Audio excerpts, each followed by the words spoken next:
Investing is the act of allocating capital to assets with the expectation of generating future returns. Investment goals are the desired financial outcomes, driving investment decisions. Risk tolerance reflects an investor's ability and willingness to handle potential losses. Diversification reduces risk by spreading investments across different asset classes. Asset allocation involves determining the proportion of an investment portfolio allocated to different asset classes. Stocks represent ownership in a publicly traded company. Bonds are debt securities issued by companies or governments to raise capital.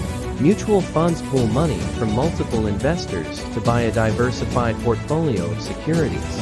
Exchange-traded funds (ETFs) are similar to mutual funds, but traded on stock exchanges. Real estate offers a tangible investment with potential for appreciation and rental income.